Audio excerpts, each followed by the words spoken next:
1 Samuel, capítulo 1, versículo 9. Quem conhece esse texto? A oração de Ana. Amém? Mas o Senhor tem algo para falar conosco diferente nessa noite. A palavra do Senhor, ela se renova. Amém? E o Senhor vai trazer renovo através da palavra dele nessa noite para as nossas vidas, aqui nessa casa de oração. Vamos lá.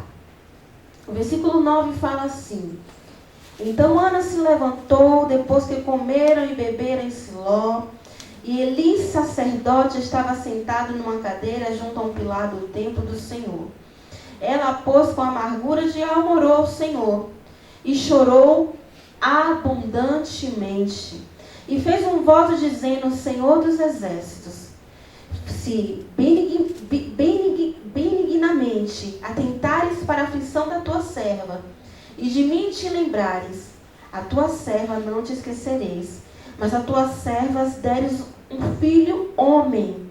Ao Senhor o darei todos os dias da sua vida, e sobre a sua cabeça não passará navalha.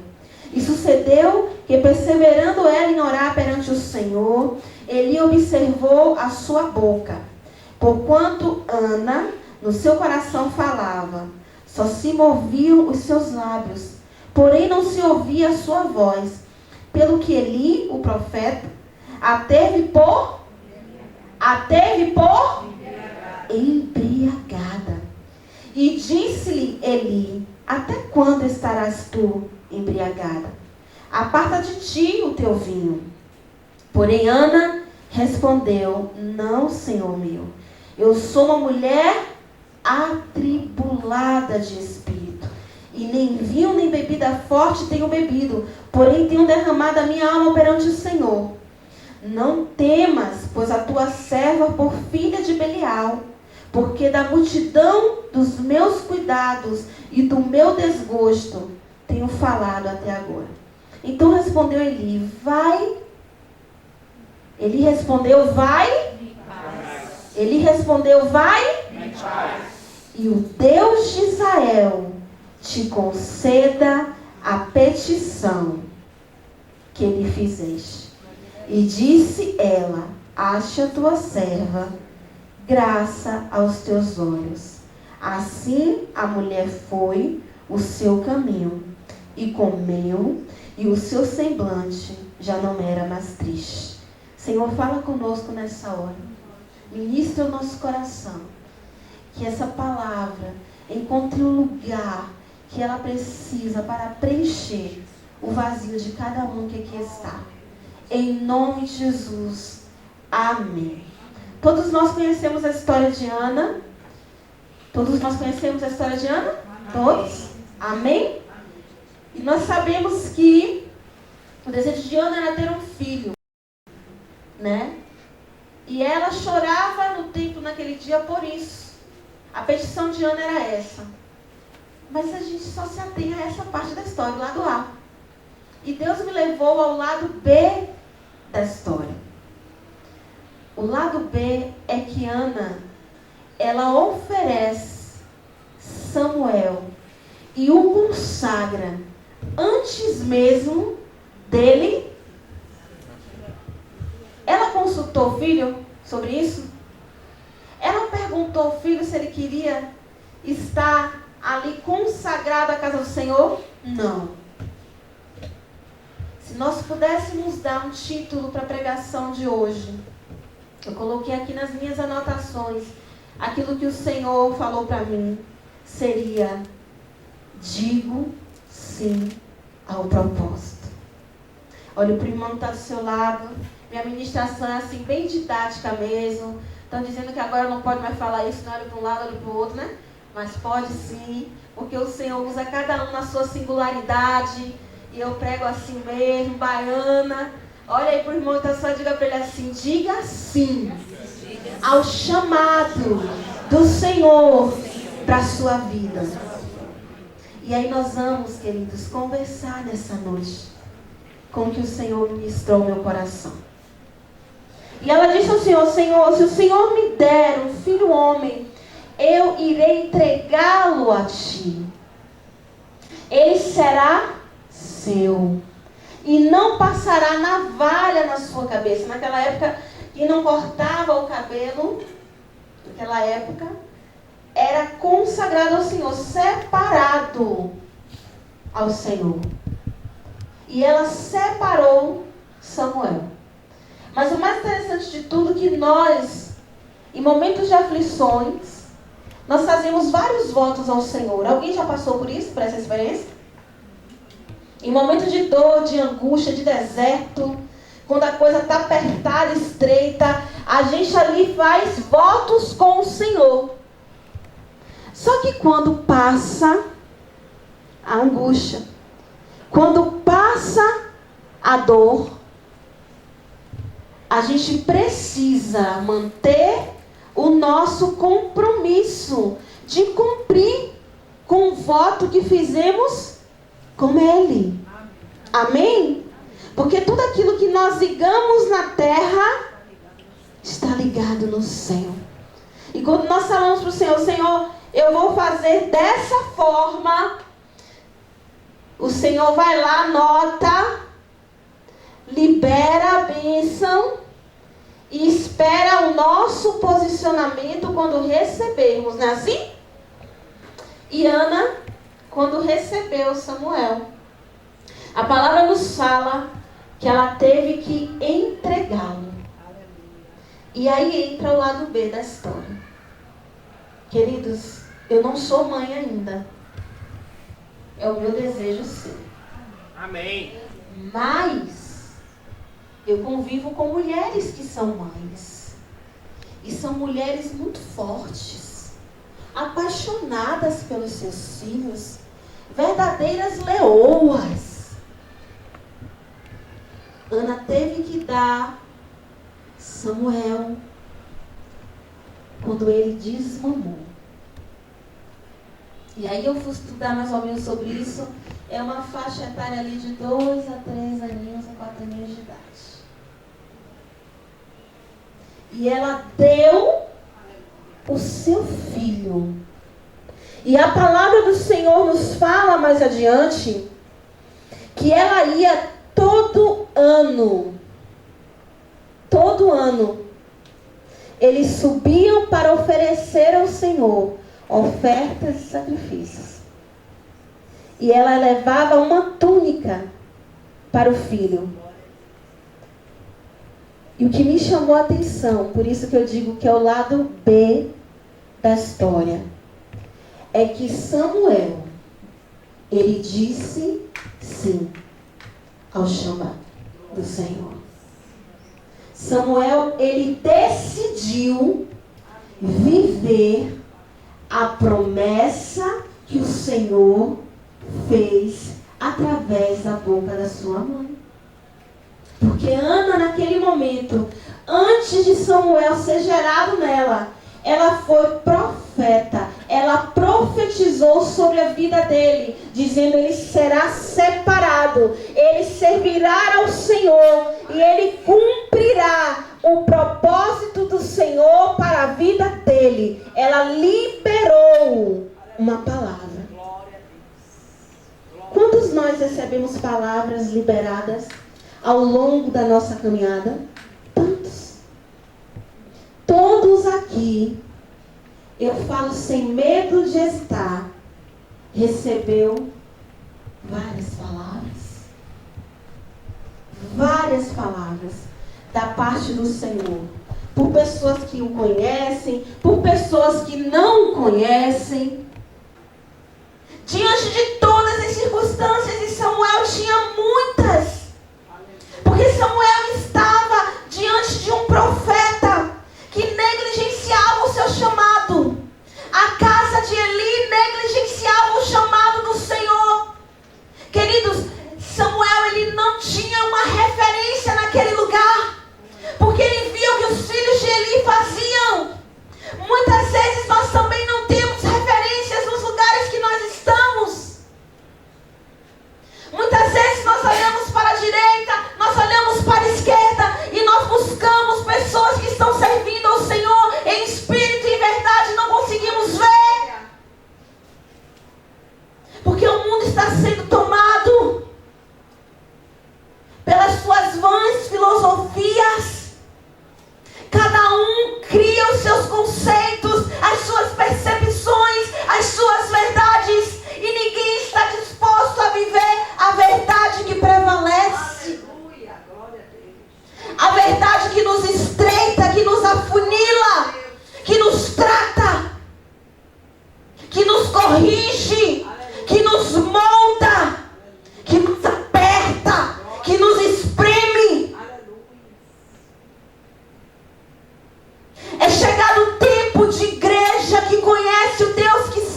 Senhor, eu quero. E quando nós nos posicionamos em Deus para dizer, eu quero, o Senhor, Ele envia recursos para que a caminhada seja leve e suave. Mas para vivermos essa plenitude, nós precisamos estar no centro da vontade de Deus. Se você foge do propósito e do chamado, você perece. Você bate cabeça. Você perde tempo. Você sofre. A pior coisa é estarmos fazendo aquilo que nós não fomos chamados para fazer. Esses dias eu estava conversando com a Nayara. Eu achei muito interessante que ela falou assim para mim. Estava conversando sobre profissão. Eu sou psicóloga, para quem não sabe. E ela falou assim, Jéssica, você ama o que você faz? Lembra? E eu disse para ela, eu amo muito. Depois do Senhor, é o que mais eu amo fazer. É ser psicóloga. Eu disse para ela, porque eu entendo o meu chamado nesse lugar. Eu entendo para que Deus me chamou nesse lugar específico. E entender o chamado é respirar Ele. Você vai dormir pensando nisso, você vai acordar pensando nisso, e você vai dizer para o Senhor, me dê estratégias, me dê direção, me use nisso. Você não precisa ser igual ao outro. Nós não precisamos nos moldar ao molde do outro que está no nosso lado. Eu não quero falar como Maria, como Joana, como Cláudia. Eu quero falar como Jéssica tem que falar. Você precisa falar como Deus te chamou para falar. Porque Deus nos dotou de uma identidade única. E Ele nos usa nesse lugar. O Senhor vai te usar nesse lugar aí que Ele está falando com você agora. Nesse chamado aí que Ele está falando com você agora. Nesse propósito aí que Ele está falando com você agora. Mas você precisa se posicionar. Aleluia! Você precisa entender o que Deus quer fazer através de você. Esse final de semana eu recebi algumas pessoas na minha casa, estavam hospedadas na minha casa. E a gente conversando com essas pessoas, as pessoas falavam para mim assim, Jéssica, eu fico tentando entender o que Deus quer fazer comigo. E eu disse, não quero entender não, porque você nunca vai conseguir entender isso. Chamado não se entende, propósito não se entende, se vive. É dia após dia. Vocês estão entendendo? Se a gente for parar para entender, a gente vai paralisar. Porque alguns propósitos assustam.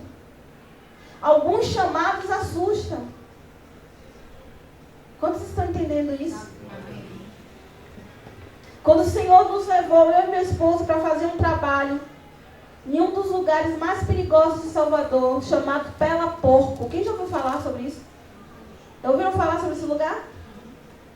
Eu e meu esposo começou a fazer um trabalho nesse lugar. Meu esposo é profissional de educação física, trabalha com judô, com crianças, faz trabalho social com crianças. E nós começamos a fazer um trabalho nesse lugar específico. E um belo dia, meu esposo foi pegar um bolo que uma irmã tinha feito e entrou na favela lá. A gente só ia até um determinado lugar, evangelizando, amando, cuidando, vivendo o nosso propósito, o nosso chamado. Abraçando, acolhendo, colocando no ombro para chorar, ouvindo. Ouvir também é acolher. Ouvir também é dizer que ama. Tem gente que não tem ninguém que o ouça. E aí o carro que meu esposo estava dirigindo foi parado por traficantes.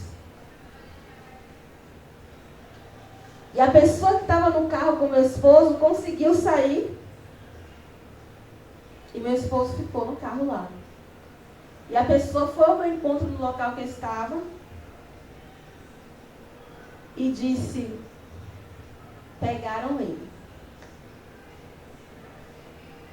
E eu não sei o que eles vão fazer. Mas pegaram ele. E eu lembro como se fosse hoje que eu estava com algumas irmãs. E ficou todo mundo querendo resolver de uma forma humana. E Deus me lembrou o chamado. Deus me lembrou do propósito.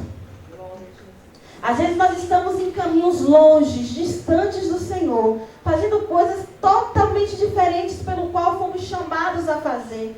E aí, em um belo dia, Deus decide te lembrar. Quem já passou por isso? E aí você paralisa, porque você fala assim: Senhor, uma palavra foi liberada. Uma unção foi liberada. E eu parei naquele lugar. A primeira coisa que veio na minha mente foi: vamos ligar para a polícia, né? Porque nós somos o que, gente? Humanos. Nós somos humanos. E nós queremos muitas vezes resolver as coisas com a força do nosso braço. Nós achamos muitas vezes que o nosso intelecto vai resolver alguma coisa, que o nosso diploma vai resolver alguma coisa, que a nossa conta no banco vai resolver alguma coisa. Não resolve nada. Quando nós chegamos no dia de confronto com o Senhor, nada vai nos tirar desse lugar até resolvermos. E eu falei para as irmãs assim: vamos orar. E elas: não podemos orar, porque enquanto a gente estiver orando vai acontecer muita coisa, é tempo. Pessoas que moravam no bairro. E eu me ajoelhei onde eu estava. E eu fiz uma oração sincera ao Senhor. Deus, nós estamos fazendo esse trabalho social nesse lugar. O Senhor nos chamou para esse lugar. E nós amamos as vidas desse lugar. E eu creio que o Senhor não nos trouxe esse propósito para morrer aqui. Não assim, Senhor. Nós estamos dispostos, por amor a Ti, morrer. Mas ainda não acabou. Ainda não acabou. Eu não acabei nem de orar. Vocês estavam no seu Senhor, ainda não acabou. E eu ouvi falar: Ele está chegando ali, Ele está chegando ali. E meu coração começou a exultar de alegria. Eu levantei e ouvi meu esposo. E meu esposo falou para mim: calma, não fizeram nada comigo, porque eles disseram: eu conheço o trabalho que você faz. Eu respeito o trabalho que você faz e eu sei o que você está fazendo aqui nesse lugar. E você pode continuar fazendo, e se alguém mexer com você, mexeu com a gente. Se colocar no centro da vontade de Deus, até as trevas vão ter que obedecer esse propósito. Você e eu não temos nada a perder.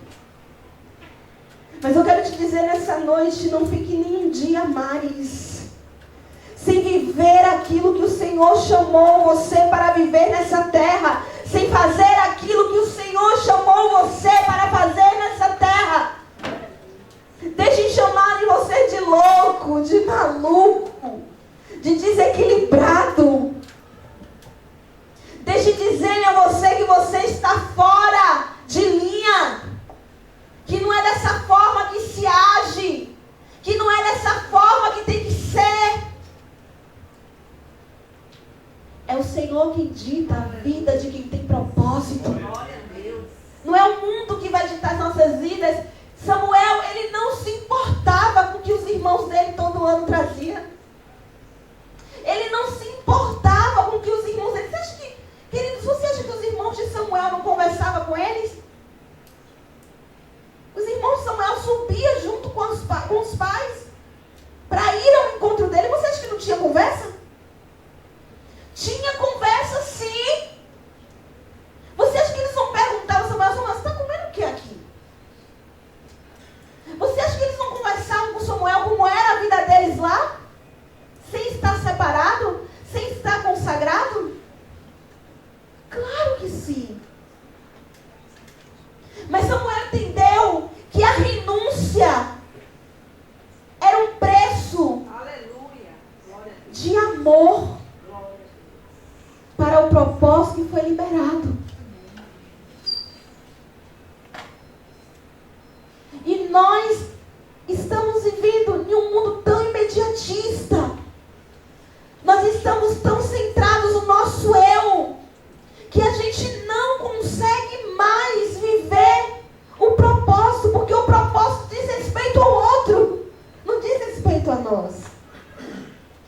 Quando dizemos sim ao propósito do Senhor, nós estamos entregando ao Senhor as nossas vontades, o nosso querer. E nós estamos dizendo para Ele, Senhor, não sou eu, mas o Senhor que precisa viver em mim. Aleluia! Glória a Jesus. É o Senhor que precisa reinar em mim. Aleluia.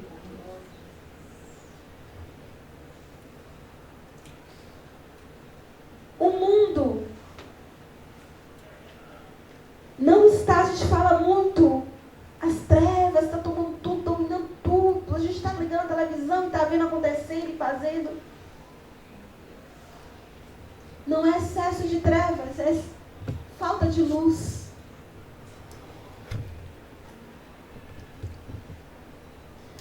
Está precisando se posicionar como luz nesse mundo. E queridos, a luz não precisa conversar com as trevas. Amém? A luz não precisa conversar com as trevas. Você quer ver um exemplo? Vamos, por favor, apague as luzes daqui. Só para que vocês entendam o que eu estou falando. Não há conversa. Apague todas, por favor. Tudo apagado. Quando nós começamos a entender o que é ser luz, a gente não tem muito ao que questionar, a gente não tem muito ao que falar, a gente não tem muito ao que dizer.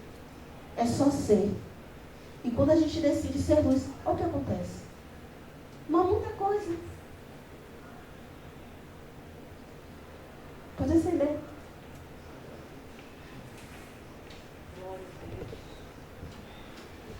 Acabou as trevas. Porque uma vez que a luz chega no lugar que as trevas estão, as trevas saem. Uma vez que a luz entra no lugar que as trevas estão, não há conversa entre as duas. Tem que sair. Aleluia. Uma vez você entendendo o seu propósito como luz nesse mundo, sal nessa terra, as trevas vai ter que sair. E o propósito do Senhor vai começar a se cumprir na sua vida e na minha vida. É uma questão de entendimento. Amém? Você e eu precisamos entender isso todos os dias.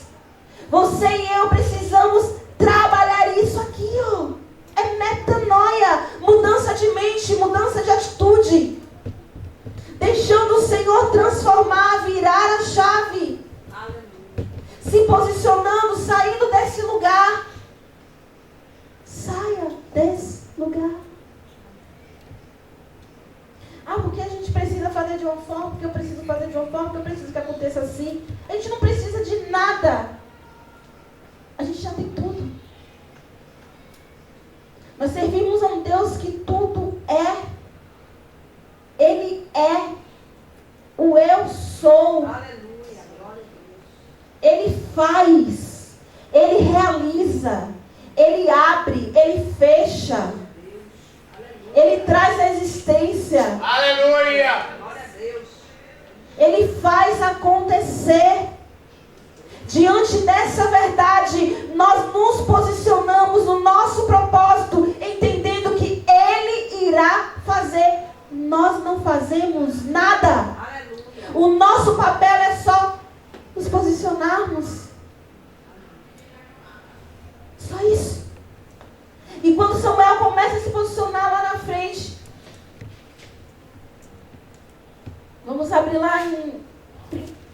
Samuel 2,18.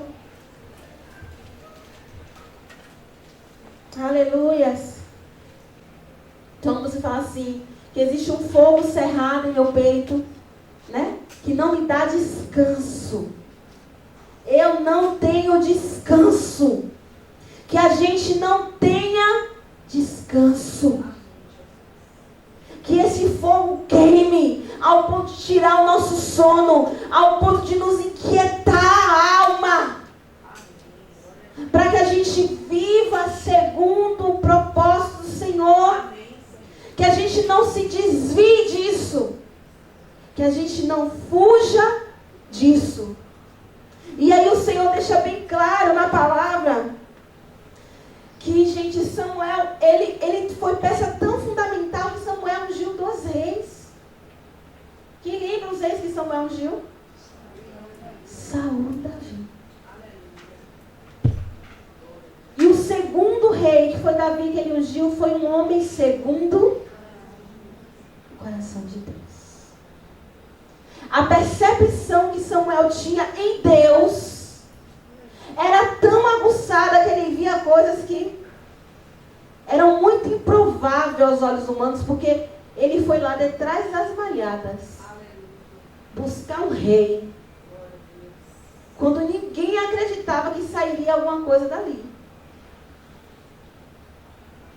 Eu quero te dizer nessa noite que a vida fica mais colorida quando se vivida diante do propósito que você foi chamado para viver aqui. A gente tem visto hoje na humanidade uma assolação que tem sido chamada, né?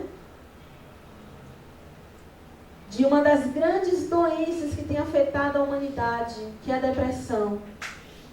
Muitas pessoas estão depressivas, não entendem o porquê da existência, não entendem o porquê de estar aqui, não entendem o porquê está vivendo, não entendem o porquê está acordando. Quero te dizer que no dia que você entender o seu chamado, você não vai querer morrer tão cedo. Você vai querer viver, porque você vai querer cumprir tudo pelo qual o Senhor te chamou para cumprir. Aleluia. Nós precisamos ser os pequenos cristos que se levantam nessa geração. Nós somos a geração do arrebatamento. O Senhor nos chama. Quem estava assistindo o que estava acontecendo esses dias no estádio de Morumbi? Quem estava assistindo? Multidões se reunindo, fechando os estádios, lotando os estádios em Brasília, em São Paulo. Louvores sendo entoados sobre o Brasil, declarando um novo tempo, um avivamento que está vindo sobre a nossa terra, sobre a nossa nação. E Deus está capacitando os filhos que conseguem entender o seu propósito. E a capacitação, queridos, tem acontecido lá naquele quarto que você ora, lá naquela sala que você ora. A capacitação tem acontecido lá quando o seu joelho se dobra naquele lugar, quando você chora naquela cama. O Senhor está te capacitando, porque cada um de nós aqui temos uma história a ser contada para alguém que precisa ouvir. A sua história tem nome, a sua